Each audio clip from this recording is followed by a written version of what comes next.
Bum, bum, bum, bum, bum, bum, bum, bum, bum, bum, bum, bum, bum, bum. Oh, I hope you like pictures at an exhibition. I did a bad rendition of it there, but hey, that's kind of a signature tune used in this movie. Kind of break into song, you know, get the finger piano out and kind of just go melodic. Kind of float away. Sometimes I lose track of where I am. I wonder, start questioning my own sanity. Well, the film we've got for you tonight is right up that alley, Asylum, 1972. I remember when this came out, man. I was in high school, and and I loved seeing it. It was a fantastic film. It was a great experience. I don't remember if I saw it at a drive-in or not. Probably not. I think I saw it at a hard top. And let's talk a little bit about this film. It comes out of a studio called Amicus. Run by a couple, they were screenwriters and producers, Milton Subotsky and Max Rosenberg. And they were sort of, we think of the renaissance of the horror film in the late 50s in England coming out of Hammer. Well, Amicus is right in that ballpark.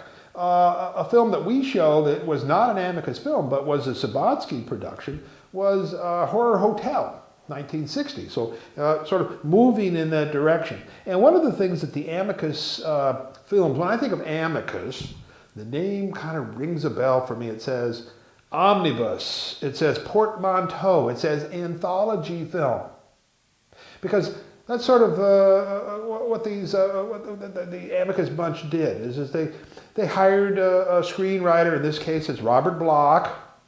Robert Bloch did a lot of these, actually, and he wrote a series of short stories. Okay, if you know Robert Bloch, most of us think of him in terms of Psycho. He wrote the novel Psycho, but he was a novelist. He wrote short stories. He worked in television, and he sort of hooked up with the Amicus Studios and did Asylum, which is a wonderful film, and it really sort of is indicative of the kind of other films. I was looking through some of the other portmanteau type of things. Dr. Terror's House of Horrors, Torture Garden, House That Dripped Blood. I always wonder about that. You know, that's screwy. Tales from the Crypt. They got great. Asylum, of course. Vault of Horror. And From Beyond the Grave. So you can see kind of a theme going. And they're usually 4 or 5 short films. I like short format for films sometimes. And these work really well. The 4 films in here by Robert Bloch are Frozen Fear, Weird Tailor, which is great. Got Peter Cushing in it. Lucy Comes Home to Stay, Charlotte Rampling. And also Mannequin of Horror with Herbert Lom and Patrick McGee. Really a fun film. Got to think about these films to a certain extent. The idea of why did they work? I think short format is actually, sometimes, you get a horror writer. For me, Stephen King worked best in his short stories. When you look at some of his other things, he got a little bit verbose, long. I got a Stephen King book, I got to get me a U-Haul to get it home. Clive Barker worked best in short format. His Books of Blood, fantastic group of short stories. But then when he got into writing books, I had to get my U-Haul out again, on a forklift to get it home. And I was like, hey, help me turn the page. Even the pages are heavy on these suckers. Okay, so yeah, short format. And what that does is allows them, I always think of the short format as being sort of like a gemstone. You polish it and it's sharp and it's tight. Sometimes, you see these people, if you've seen Lights Out, for instance, the feature production of that, based on a short that was only about 2.5 minutes long, worked really well.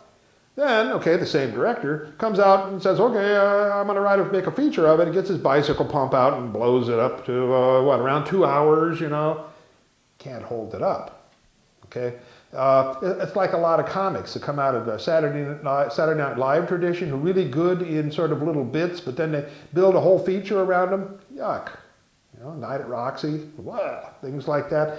Really bad. Now, the film is directed by Roy Ward Baker.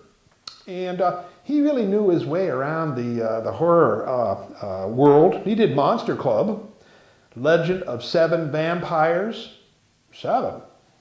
And Now the Screaming Starts. Whoa, that's a great one.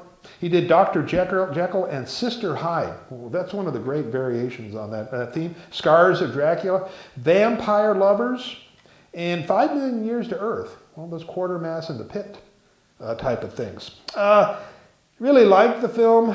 Thematically, again, it deals with a doctor who comes into an asylum who is hoping to get a job there, to work there, and his test is to interview a series of people who and kind of determine their psychological well-being, if you will. And out of that spills the story, the series of stories.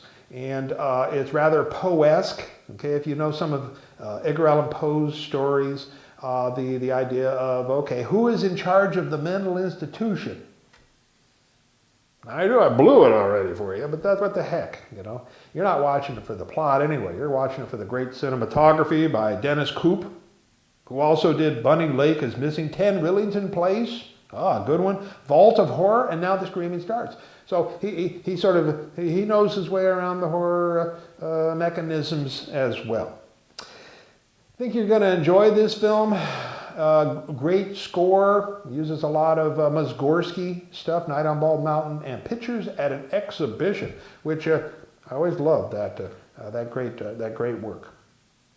Well, folks, get out your little musical instruments, play them, think.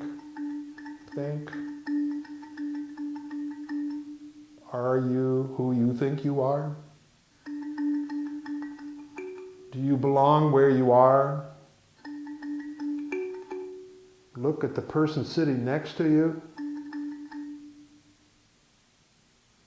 I don't recognize who they are. Asylum, 1972.